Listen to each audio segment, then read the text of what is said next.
بسم الله الرحمن الرحيم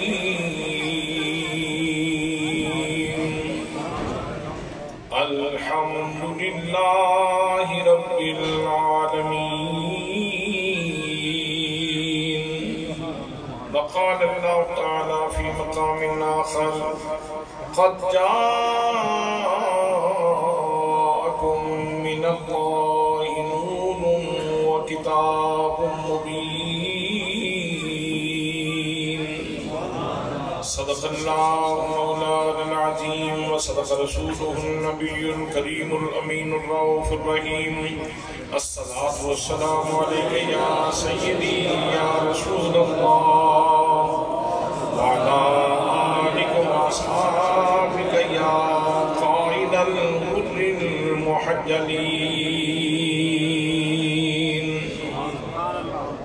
حضرات، اس وقت اہل سنت ایک شدید خلفشار کے ماحول سے گزر رہے ہیں.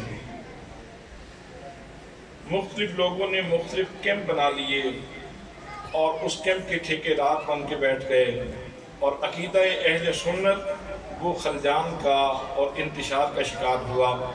آئیے سب سے پہلے ہم اپنے عقیدہ اہل سنت کو قرآن و حدیث کی روشنی میں اجاگر کر لیتے ہیں. پھر چند لمحے میں آپ کے سامنے چند کلمات گفتگو بھی عرض کروں گا. آئیے، اس میں نعت بھی ہے اور اہل سنت کا عقیدہ بھی. جسے مل گیا کملی والے کا دامن، اسے دو جہاں کا خزانہ ملا ہے. جسے مل گیا کملی والے کا دامن، اسے دو جہاں کا خزانہ ملا ہے. بھلا باغ جنتی کو وہ کیا کرے گا، مدینے میں جس کو ٹھکانہ ملا ہے. جسے مل گیا کملی والے کا دامن،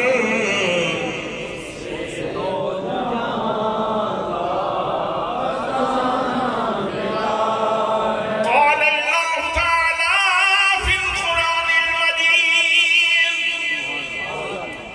ان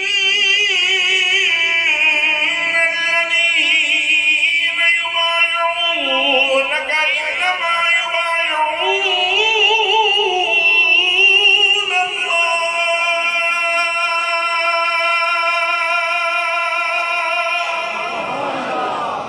اے محبوب گرامی، جن لوگوں نے تیرے ہاتھ میں ہاتھ دیا ہے انہوں نے تیرے ہاتھ میں ہاتھ نہیں دیا، انہوں نے میرے ہاتھ میں ہاتھ دیا ہے.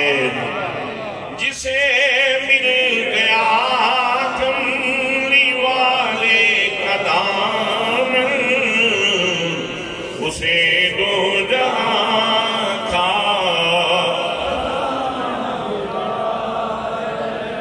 قال رسول اللہ صلی اللہ تعالی علیہ وسلم ابو بکر و عمر سیدا قبول اہل الجنہ. میرے ابو بکر و عمر ادھیر عمر جنتیوں کے سردار ہیں. جسے مل گیا کملی والے کا دامن، اسے دو جہاں کا قال رسول اللہ صلی اللہ تعالی علیہ وسلم اصحابی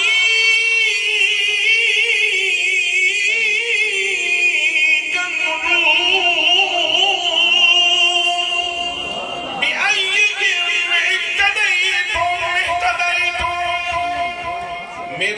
تمام صحابہ ستاروں کی مانند ہیں، تم جس کی بھی پیروی کرو گے منزل مقصود پہ پہنچ جاؤ گے۔ جسے مل گیا کملی والے کا دامن، اسے دو جہاں کھا۔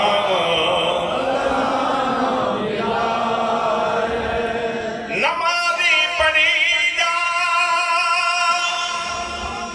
اذانیں دیے جا،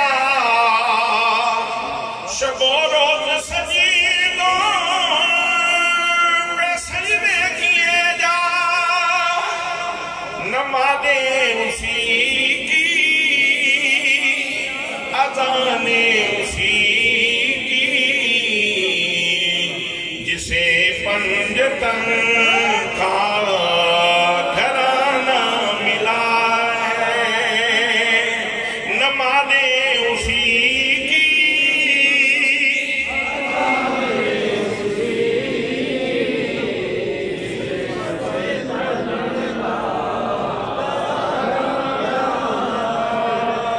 معلوم ہے کن لوگوں کا ذکر کر رہے ہو، معلوم ہے کن ہستیوں کی بات ہو رہی ہے۔ قرآن ڈیمانڈ کرتا ہے جیسے مچھلی کو پانی سے مودت ہے ایسے ہی ان سے مودت کرو۔ جیسے مچھلی پانی کے بغیر زندہ نہیں رہ سکتی، اسی طرح ان کے بغیر ایمان زندہ نہیں رہ سکتا۔ تو پھر زندہ ایمان کے ساتھ بولو، نمازیں اسی کی، اذانیں اسی کی، جسے پنجتن کا۔ قال اللہ تعالی فی القرآن المجید، انما يريد الله ليذهب عنكم الرجس اهل البيت ويطهركم تطهيرا۔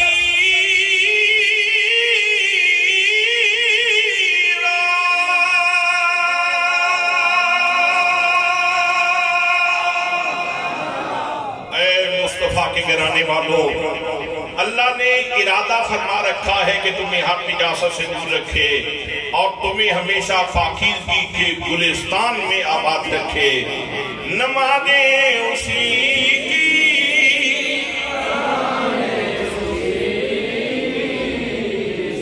جسے پنجتن کا۔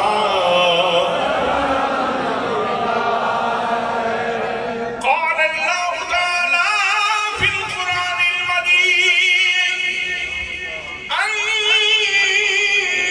النبی اولیٰ بالمؤمنین من انفسهم وازواجہ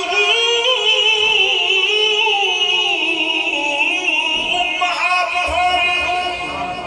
نبی مومنوں کی جانوں سے بھی زیادہ قریب ہے، اور نبی مکرم صلی اللہ علیہ وسلم کی تمام بیویاں مومنوں کی مائیں ہیں۔ نمازیں اسی کی، اذانیں اسی کی، جسے مصطفیٰ کا گھرانہ۔ قال رسول اللہ صلی اللہ تعالی علیہ وسلم، انا مدینۃ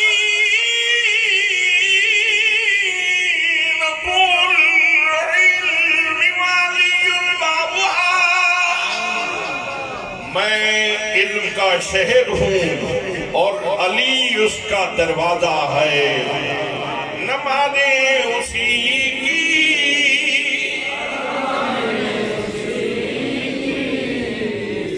جسے پنجتن کا۔ قال رسول اللہ صلی اللہ تعالی علیہ وسلم، فاطمة بدعة منی او بدعة منی۔ اے جہانی رنگبو کے باسیوں، کان کھول کے سن لو، فاطمہ میرے جگر کا ٹکڑا ہے، نمازیں اسی کی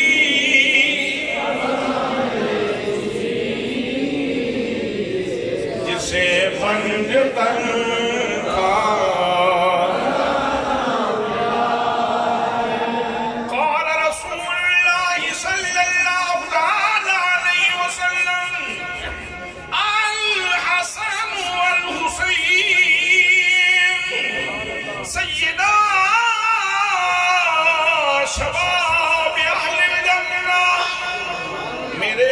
حسین جنتی نوجوانوں کے سردار ہیں، نمازیں اسی کی،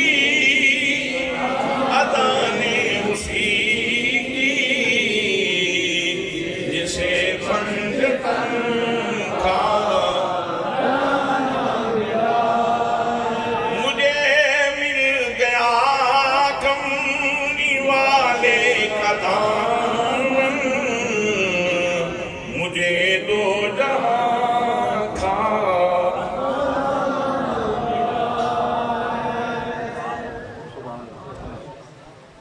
کی محفل ترجمان اہل سنت گلے سرسبز گلشن سادات پیر طریقت رہبر شریعت عزیز القدر جناب حضرت علامہ مولانا پیر سید نعیم علی شاہ صاحب دامت فیوضکم العالیہ، خادم قرآن و سنت مخدوم اہل سنت جناب حضرت علامہ مولانا پروفیسر عطاء الحق صاحب و دیگر مقتدر محتشم ذی وقار ذی احترام علماء کرام، معززین علاقہ، برادران اسلام، برادران طریقت، برادران محبت، السلام علیکم ورحمۃ اللہ وبرکاتہ۔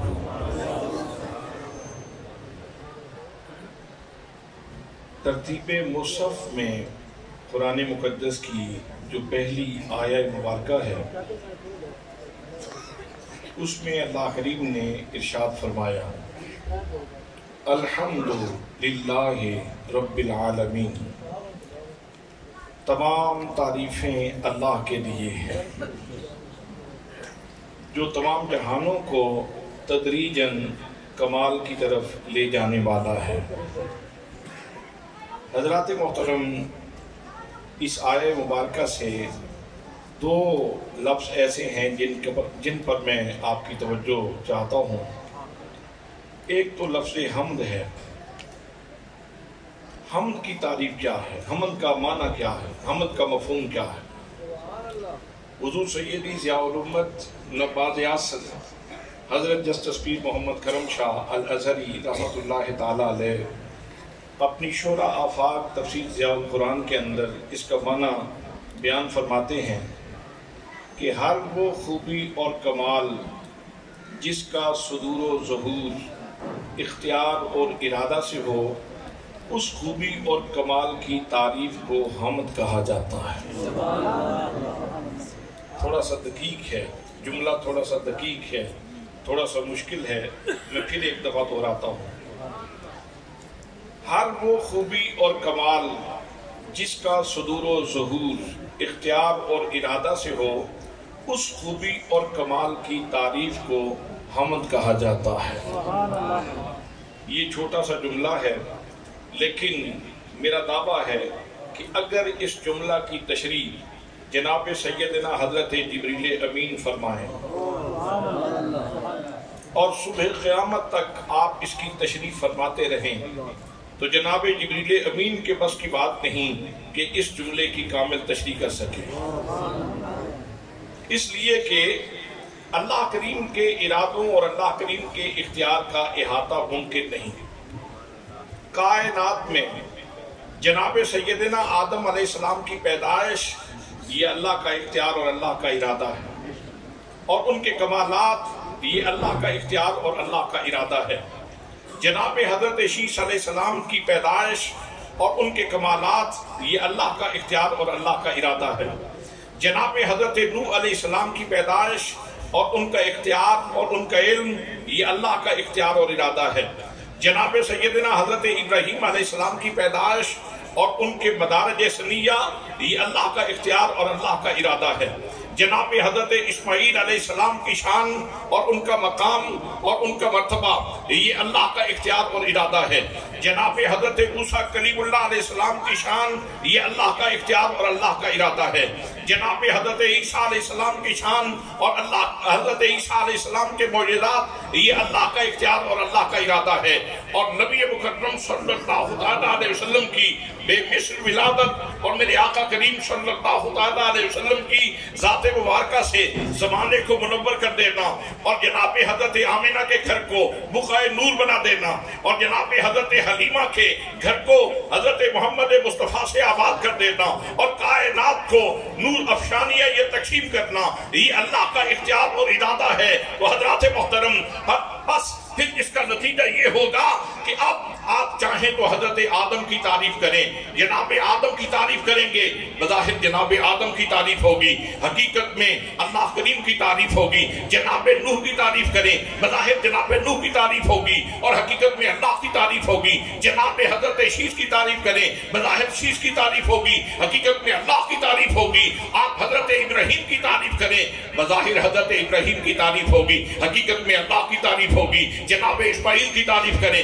بظاہر حضرت اسماعیل کی تعریف ہوگی، حقیقت میں اللہ کی تعریف ہوگی۔ حضرات محترم آپ جناب موسیٰ کی تعریف کریں، بظاہر جناب موسیٰ کی تعریف ہوگی، حقیقت میں اللہ کی تعریف ہوگی۔ آپ حضرت عیسیٰ کی تعریف کریں، بظاہر حضرت عیسیٰ کی تعریف ہوگی، حقیقت میں اللہ کریم کی تعریف ہوگی۔ تو پھر مجھے کہنے دیجئے کہ جب آپ محمد مصطفیٰ کی تعریف کریں گے، آپ کے علم کی تعریف کریں، آپ کے اختیار کی تعریف کریں، آپ کے کمال کی تعریف کریں، آپ کے جمال کی تعریف کریں، آپ کے نوال کی تعریف کریں، آپ کی رحمت کی تعریف کریں، آپ کے جود کی تعریف کریں، آپ کی عنایات کی تعریف کریں، آپ کے کرم کی تعریف کریں، آپ کی مہربانیوں کی تعریف کریں، آپ جس زاویے سے بھی محمد مصطفیٰ کی تعریف کریں گے بظاہر محمد مصطفیٰ کی تعریف ہے، حقیقت میں اللہ کریم کی تعریف ہے۔ نعرہ تکبیر، نعرہ رسالت، نعرہ تحقیق، تاجدار ختم نبوت زندہ باد، زندہ باد، تاجدار ختم نبوت زندہ باد، زندہ باد۔ یہ نعرہ بھی بظاہر تو نبی کریم صلی اللہ علیہ وسلم کی شان ختم نبوت کو بیان کر رہا ہے اور حقیقت میں یہ اللہ کی حمد ہے، یہ اللہ کی تعریف ہے، یہ اللہ کریم کی بارگاہ میں ثنا گزاری ہے، یہ اللہ کریم کی بارگاہ میں نغمات محبت ہیں۔ تو دوستان محترم اسی لیے تو ہم کہتے ہیں کہ اللہ کے کرم کا جو سب سے بڑا مظہر ہے وہ نبی پاک کی ذات کرم ہے۔ اللہ کی قدرت کا مظہر جناب جبریل اللہ کی قدرت کے مظہر ہیں، جناب میکائیل اللہ کی قدرت کے مظہر ہیں، جناب اسرافیل اللہ کی قدرت کے مظہر ہیں، جناب عزرائیل علیہ السلام اللہ کی قدرت کے مظہر ہیں، عرش اللہ کی قدرت کا مظہر ہے، کرسی اللہ کی قدرت کی مظہر ہے، آسمان اللہ کی قدرت کے مظہر ہیں، زمین اللہ کی قدرت کی مظہر ہے، جمادات اللہ کی قدرت کے مظہر ہیں، حیوانات اللہ کی قدرت کے مظہر ہیں۔ لیکن لوگوں یاد رکھو اللہ کی قدرت کا سب سے بڑا مظہر محمد مصطفیٰ صلی اللہ علیہ وسلم کی ذات گرامی ہے۔ اگر کوئی اللہ کی تجلیات کو دیکھنا چاہتا ہے تو اللہ کے جلووں کا مرکز محمد مصطفیٰ ہے۔ چاہے وہ میرے آقا کریم صلی اللہ علیہ وسلم کا جسم مبارک ہو یا میرے نبی کا اسم مبارک ہو، میرے نبی کریم صلی اللہ علیہ وسلم کی ذات ہو یا میرے نبی کی بات ہو، میرے نبی کی خلوت ہو یا میرے نبی کی جلوت ہو، میرے نبی کا سفر ہو یا میرے نبی کا حضر ہو، میرے نبی پاک صلی اللہ علیہ وسلم کا کلام ہو یا میرے نبی کا سکوت ہو، میرے نبی کا کھانا ہو یا میرے نبی کا پینا ہو، میرے نبی کا چلنا ہو یا میرے نبی کا کلام خطبہ دینا ہو۔ حضرات محترم جس جہت سے جس زاویے سے آپ نبی کریم صلی اللہ علیہ وسلم کو دیکھیں گے تو میرے آقا کریم صلی اللہ علیہ وسلم اللہ کی قدرت کا سب سے بڑا مظہر ہے۔ میں نے عرض کیا آپ کا